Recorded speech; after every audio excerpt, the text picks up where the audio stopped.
Past the glad and sunlit season, past the solstice, sunlight's treason, when the shadows drown all reason, mid the autumn's red demesne. Then the jack-o'-lantern's laughter flames at twilight ever after. Then the woodland witch will craft her haunting spells of Halloween.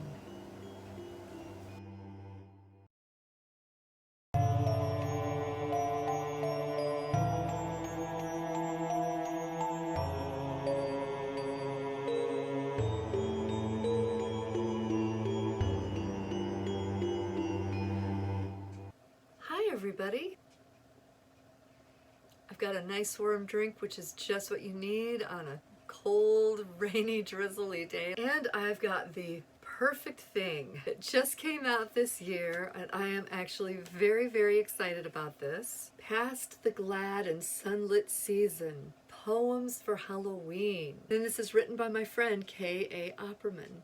You know what else, you guys? I was just thinking, you guys have been so good this year that you deserve a special Halloween treat. So stick around for the end of the video, and I'm going to tell you how you can win this actual copy of this beautiful book that I guarantee will become a treasured part of your Halloween tradition. So stick around to the end, and I'll tell you how somebody's going to win this. K.A. Opperman sent me a copy of this book so that I could write a blurb for it. And I just fell in love with it. It's absolutely charming. His poetry is just beautiful.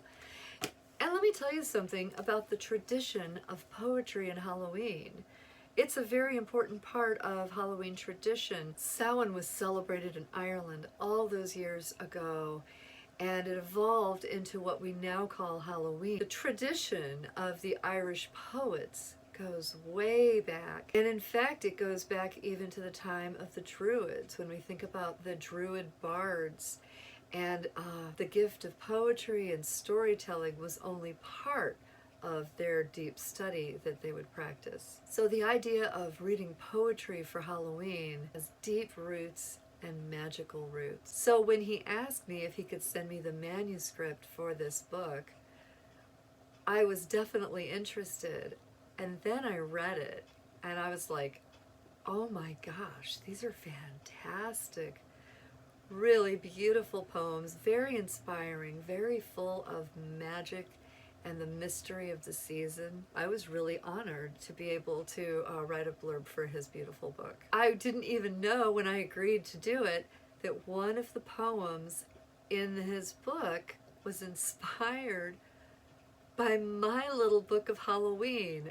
I couldn't believe it. No, I don't think anybody's ever written a poem that was inspired by my work that I know of. I was just floored. I couldn't even believe it. I'm going to read you just a couple of poems out of this book, and then I'm going to tell you how you can win this actual copy. For those of you who don't win, because I only have one copy, I wish I could give everybody a treat, but for those of you who don't win, I want to let you know I have something special for everybody this year on my channel. I'm going to be announcing the winner of this on Halloween night, but I also am going to have a Samhain meditation for you guys on the channel, and I think that you'll really enjoy it. Since we can't all physically be together on Halloween night, I thought that this meditation that I have for you guys is kind of the next best thing. First, it's got a preface by Lisa Morton, which is lovely. And the illustrations in here are done by Dan Sauer, which are just beautiful. He's got a couple different sections: Orange Gleams, Beneath October's Moon, and Twilight Rites. I feel like he's really captured the essence of Halloween in these poems, and Halloween's relationship to Samhain as well. This gives you a little idea of what the book looks like on the inside. And I mean, yeah, these are really cool illustrations. They really get you in the mood for the spirit of the celebration. I just love the look of these. And these trick-or-treaters, I think they're fantastic. I think it would be beautiful sitting on your coffee table, right next to my book of Halloween, in fact. So you heard one of the poems at the beginning of this video, and that was called Halloween Awaits. Let's find another one that I can read for you. That first one I read was from the section Orange Gleams. So I'm going to go on to read one from the section called Beneath October's Moon. And the last poem that I'll read for you is out of the section called Twilight Rites. So you know, you guys, that I could not resist reading this poem to you because, of course, I wrote a book about magic mirrors, and this one is called The Halloween Mirror. And I want to share the illustration with you because I just think that's gorgeous. So this is The Halloween Mirror. The mirror must contain the gleam of moonlight and a pumpkin's glow.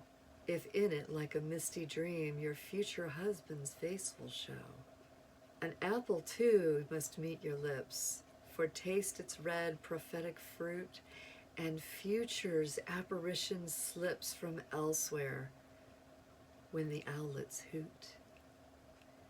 A witch's silhouette will pass across the weirdly shadowed wall, a ghostly image in the glass will watch your knotless tresses fall, and then his specter will appear for one brief moment, then to fade into a skull with darkling leer, for death would marry him a maid. So this poem has that perfect creepiness about it that makes us think of Halloween night.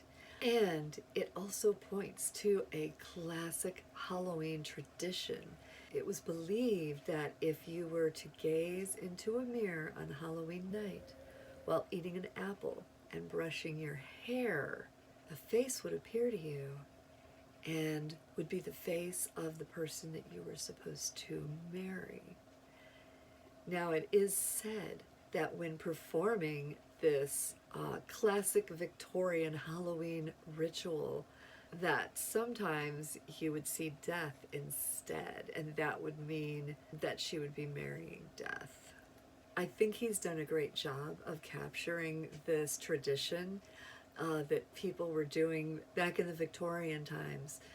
We've seen this on Halloween postcards and Halloween greeting cards from that era. Lots of cards depict this ritual that he describes here in this poem.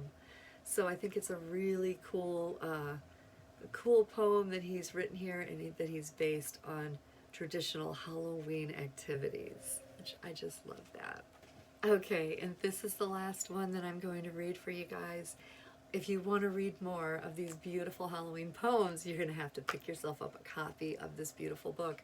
I will have a link for this book in the description below. As you guys well know, Halloween does not end on October 31st. We carry on the tradition of Halloween all year long. This would be a beautiful Yule present for somebody. So if you don't win, I will make sure that I'll have a place where you can order one for yourself. This poem is called Hallowed Powers, and he told me that this is the poem that he wrote after he read my Llewellyn's Little Book of Halloween. I was just so honored, you guys. I can't even believe it. It just makes my heart so happy. So, of course, they're companion books, right? This poem is called Hallowed Powers by K.A. Opperman. They're all by K.A. Opperman. I feel like I have to say that. The hallowed powers whisper through the trees, awakening with every gust and sigh. These are the dark and ancient sorceries the Celts respected 'neath the purpling sky. These were the forces feared at summer's end, when druids gathered round the Samhain flame, with only masks and costumes to defend against the spirits that no grave can tame. The jack-o'-lanterns cast their shadow shapes like ghosts and witches over autumn lawns, while in the windows glimpsed through rustic drapes the rites of harvest last till morning dawns. October's embers fade through blackened boughs, an orange glamour strong as any spell And as the darkness falls, I make my vows to serve the hallowed powers true and well. And that is just a little preview of Past the Glad and Sunlit Season, Poems for Halloween by K.A. Opperman. So, one of you guys is going to get this to have and hold in your own little witchy fingers and peruse and read as the pumpkins rot back to the earth and the autumn leaves fade from the trees. You will have this book to keep you company through the cold winter and keep Halloween alive in your witchy little heart. All you have to do to be entered in this giveaway is 3 things. Those of you who have been here for a while, you probably know them well, but I'm going to rehash. The first thing you need to do is hit the subscribe button. You have to be subscribed to my channel in order to be entered in the giveaway. The second thing you need to do is hit the thumbs up button underneath this video and let me know that you enjoyed it. The third thing that I need you guys to do, and this is really, really important, every step's important, but this one is really important because this is how I get the names to draw from. I need you to drop a comment down below and let me know that you enjoyed the poems, that you are excited about being entered in the contest, or you can just say trick or treat. Smell my feet. My feet are decked out for Halloween and also have dog hairs on them, so that's nice. So 3 things, super easy: subscribe, like, and comment. It couldn't get any easier than that. And one of you lucky dears is going to win this copy right here. I will send it to you from my house. I will also throw in one of our fabric bookmarks with a Halloween image of one of my art pieces on it. I haven't made it yet. I'm just like racing to catch up. I hope you guys enjoyed reading some Halloween poems with me on this cold and rainy October afternoon. I'll see you again this week because Halloween is right around the corner. I will be announcing the winner of Past the Glad and Sunlit Season on Halloween night. All the details will be in the description below, so just make sure you check that out. And good luck, everybody. Here are some more videos that I think you guys will really enjoy. Thanks again, and I will see you later on this week, as you know. So until then, everybody stay safe, happy, and healthy. And remember, as always, to be your magic. Bye.